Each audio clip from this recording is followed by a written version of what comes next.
Olá, seja bem-vindo novamente a bibliavocê.com.br. Hoje eu estou aqui para continuar com você o estudo sobre como aplicar uma aula dialógica na escola bíblica dominical. Na aula anterior eu contei a você como é o procedimento de modo geral e fiz algumas considerações sobre o foco político que esse tipo de aula tem, especialmente no mundo, fora da igreja, e que pode ser trazido para a igreja gerando problemas para a interpretação bíblica. Hoje eu quero falar com você especificamente sobre os problemas de uma aula dialógica, sobre quando uma aula dialógica ela pode atrapalhar mais do que ajudar. Nesses casos que eu vou falar para você, se você encontra esses problemas em um professor que aplica uma aula dialógica, eu aconselho a você que de preferência faça uma palestra, faça um outro sermão do que tente usar uma aula dialógica. A aula dialógica ela tem que ser usada, muito bem usada, para não virar uma deturpação da palavra de Deus. Ela pode ser tanto uma coisa boa quanto uma coisa ruim. Então vamos tomar cuidado com isso, ok?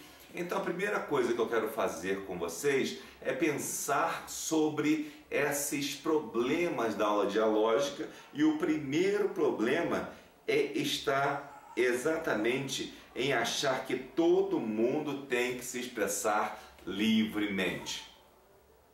A ideia que corre aí no mundo é que as pessoas têm que ter a possibilidade de se expressar livremente sobre isso ou aquilo. Até certo ponto, sim, mas ninguém se expressa livremente até todo o âmbito de seu pensamento, porque tem duas coisas importantes. Primeiro, há limite para tudo, e segundo, existe o limite da coerência, e podemos acrescentar um terceiro: existe o limite do tempo.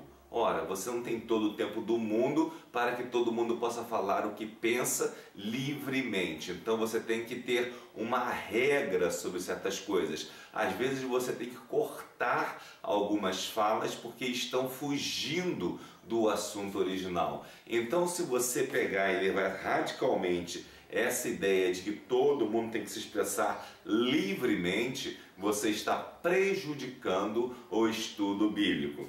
Outra coisa importante é achar que toda contribuição é válida. Ora, algumas contribuições são válidas, outras são consideráveis, mas nem todas são válidas. Existem contribuições que não são válidas. Elas podem ser válidas de um outro modo, no sentido de que você vai pegar e vai contradizer aquela contribuição.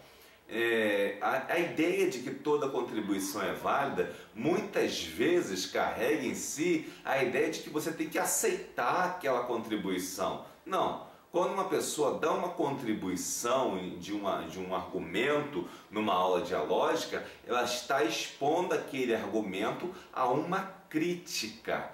E essa crítica é para saber se aquele argumento é verdadeiro ou não. Se o argumento for adequadamente verdadeiro, esse argumento vai se encaixar na necessidade, vai ser uma contribuição válida. Mas se o argumento não for verdadeiro, não for adequado, essa contribuição não é válida. A contribuição não se torna válida só pelo fato de que foi uma contribuição. Ela se torna válida por sua coerência com a palavra de Deus. Vamos tomar muito cuidado com isso quando fizermos uma aula dialógica.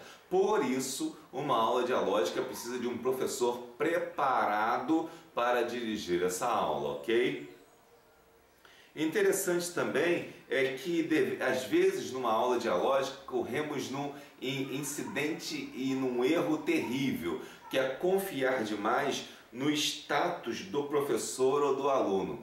Por exemplo, às vezes numa igreja você tem um aluno que ele é um médico, ou um advogado, ou um juiz, ou até coisas maiores, e aquela pessoa fala alguma coisa, e as pessoas têm a tendência de achar que porque um advogado falou, ou porque um médico falou, ou porque um juiz falou, aquilo está certo. Não, nem sempre está certo. E às vezes as pessoas têm até medo de contradizer. Isso é um erro na escola bíblica dominical e inclusive na Igreja de Cristo, e tem gerado muitos problemas porque pessoas têm se submetido a status de terceiros. Status não é parâmetro para se decidir o que é certo ou verdadeiro. Status fica fora da igreja. Dentro da igreja todos somos irmãos. Então não faça suas avaliações sobre uma coisa ou outra, sobre o que um irmão disse ou o que outro irmão disse, baseado unicamente no status dele. Bom, outro erro também comum que as pessoas confundem muito além de confiar no status do aluno ou do professor, também está em evitar a correção de erros, considerando que o sujeito tem direito à opinião. Tudo bem, o sujeito tem direito à opinião, mas isso em termos políticos. Na igreja ele não está tendo direito à mera opinião, ele está ali para aprender a verdade. Então a opinião dele é uma coisa, ele pode ter opinião num partido político, mas dentro da igreja ele tem que saber que ali existe uma doutrina, existe uma regra, existem normas. Então não existe essa história de que eu tenho que respeitar a opinião de fulano para se fazer de bom grado para todo mundo e ser adorado por todos como um bom professor. Não, você às vezes tem que ser chato mesmo, dizer que aquela opinião não condiz com as escrituras. Esse é um dos erros mais graves de um professor que usa esse método dialógico e que não corrige o seu aluno porque acha que ele tem direito a ter opinião. Ora, isso é uma posição política e não uma posição de ensino. Cuidado com isso, isso não tem nada a ver com o ensino bíblico. Outra coisa interessante também que nós podemos lembrar, mais um erro, pessoas que baseiam suas informações em teólogos e não na hermenêutica bíblica. Na dúvida de um teólogo ou de outro, fique com o seu pastor. Meu pastor pensa assim, então fique com ele. Na verdade, eu aconselho você a nem procurar em comentários, porque comentários é a opinião de um sujeito. Vai procurar na Bíblia e vai tentar aprender um pouquinho de hermenêutica bíblica. O que acontece com os teólogos, mesmo os mais antigos? Eles estavam ainda formando padrões de investigação das escrituras. Mesmo os teólogos mais antigos tinham coisas que eles diziam que estavam um tanto quanto meio desarrumadas, digamos assim. Então você vai encontrar coisas em teólogos antigos e vai dizer, porque são mais antigos, são melhores. Não quer dizer isso. O que é melhor é o que está de acordo com a Bíblia. E como você sabe que está de acordo com a Bíblia? Através da hermenêutica bíblica. E a hermenêutica bíblica, ela surge melhor como uma ciência depois da Reforma Protestante. Ou seja, você tem quase 2000 anos de história ou mais de interpretação bíblica que podem ser duvidosos. E você simplesmente, eu vou me referenciar a esses teólogos antigos pensando que eu vou ter alguma coisa válida porque é uma autoridade, é mentira, é inútil. Não faça isso. O que vai te apontar a melhor solução é a hermenêutica bíblica. Por isso, pergunte ao seu pastor. Ele pode até pensar conforme aquele teólogo, mas especialmente um bom pastor, ele vai pensar conforme a hermenêutica bíblica e não como um teólogo fulano de tal, cicrano, pensou no passado. Seguindo a hermenêutica bíblica, você vê o que a Bíblia diz por ela mesma e não por fulano ou por cicrano. Então não se deixe enganar por essa mania de alguns de se julgar mais intelectuais e dizer que estão seguindo os teólogos antigos, os pais da igreja, os pais apostólicos, os pais pós-apostólicos ou não sei quem lá. Isso aí é um erro grave. dentro do ensino da Bíblia e especialmente falando dentro de uma aula dialógica, você usar recurso de autoridade, um argumento de autoridade que não cabe, porque a autoridade ali não é um teólogo, a autoridade no estudo da Bíblia é a própria Bíblia.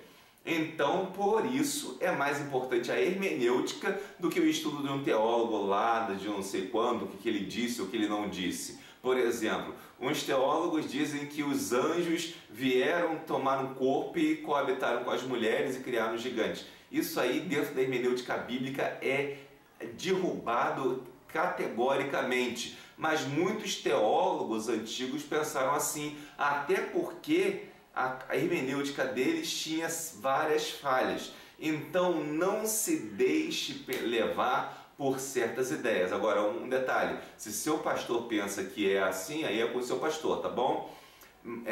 Mas é importante que a gente não se deixe levar por autoridade de teólogo, assim como também não se deixe levar por autoridade de um irmão, porque um irmão é isso ou aquilo outro. Ele pode ser muito bom na área dele, mas agora se ele entende hermenêutica bíblica, aí são outros 500, tá bom? Então, basear informações em teólogos e não na hermenêutica bíblica é um erro que se pode ocorrer em qualquer aula e especialmente também na aula dialógica, porque começa a falar, fulano disse isso, ciclano disse aquilo, então se erra muito. E também se deve evitar um certo corporativismo de classe na EBD. Existe um corporativismo de classe na escola bíblica dominical. É engraçado. Quando eu vejo assim a classe dos levitas, a classe dos jovens casados, as classes dos jovens solteiros, a classe das velhinhas, isso é ridículo, gente. É ridículo, porque na verdade, na EBD nós temos que ter classes cada vez mais mistas para que as pessoas e as idades se entendam e se integrem.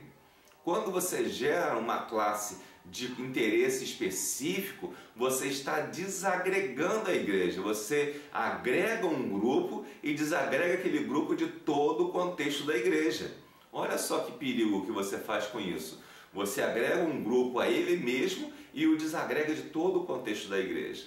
Por exemplo, você chega e faz uma classe de, de encontro de casais. Aí você vai pregar, ser professor daquela classe e você começa a estudar a Bíblia, o que a Bíblia diz. Mas aí alguém chega e reclama, não, nós estamos aqui para estudar problemas de casais. Já aconteceu isso comigo, eu falei assim, o que eu estou fazendo aqui? Eu estou aqui para estudar a Bíblia, não para estudar problema de casal.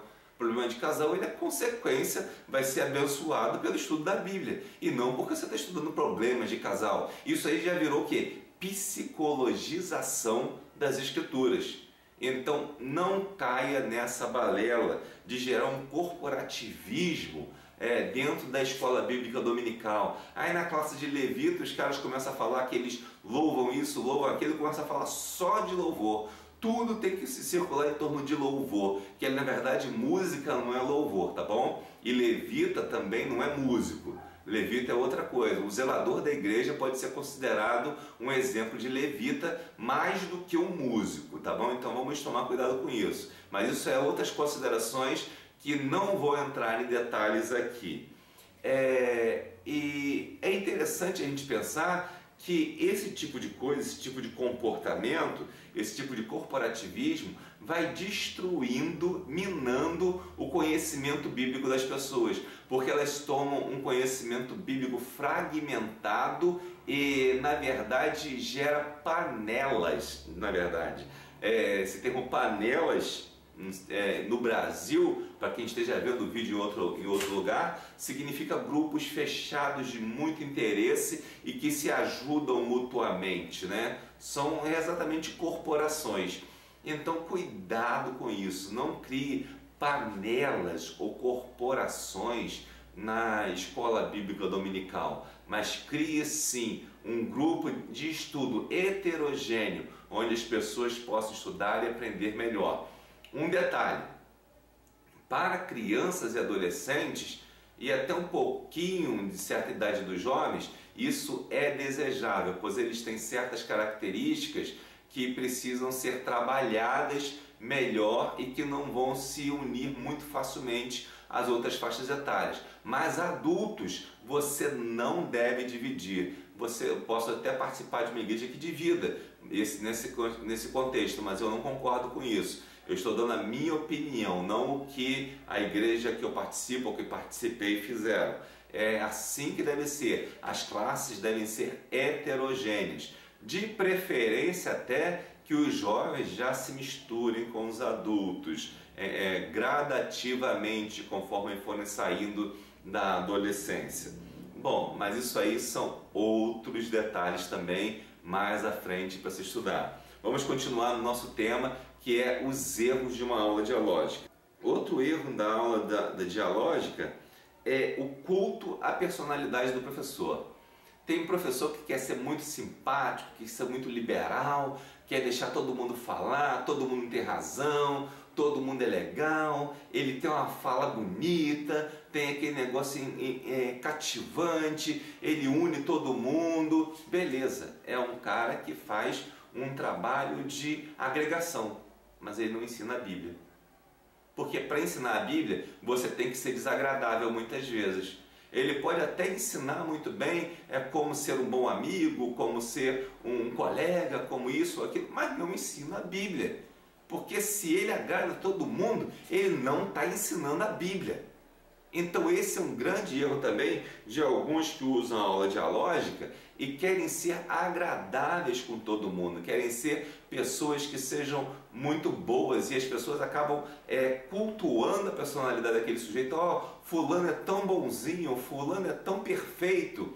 Isso já está errado, já é obra do diabo. Não deixe que isso aconteça na sua classe de escola bíblica dominical. Se você é professor, não passe por isso. Se você é aluno, não aceite que isso ocorra, pois isso é uma coisa terrível e que vai desagregar e tirar a qualidade do seu estudo. Por fim, a aula dialógica também não é um consenso.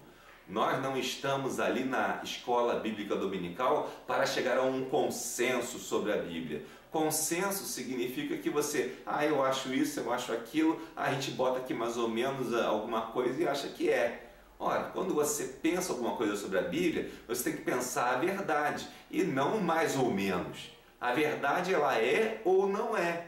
Não existe meia verdade. Meia verdade é uma mentira. Então, cuidado também com essa ideia de chegar a um consenso na escola bíblica dominical. Isso também é uma questão política. Aliás, todas essas coisas que eu coloquei aqui são questões políticas que podem ser perigo para uma aula dialógica na escola bíblica dominical. Portanto, se você percebe que na sua escola bíblica dominical que usa uma aula dialógica está começando a haver esse tipo de interferência, prefira que façam um outro sermão. Prefira que façam uma aula expositiva do que fazer uma aula dialógica mal feita. Mesmo que ela seja agradável, mesmo que seja legal, mas se for mal feita, não presta. A aula dialógica tem que ser bem feita. Bom, este foi o conselho que eu tinha a dar para você hoje, as dicas que eu tinha que dar para você, e espero que elas venham construir na sua vida algo de bom no Espírito de Deus.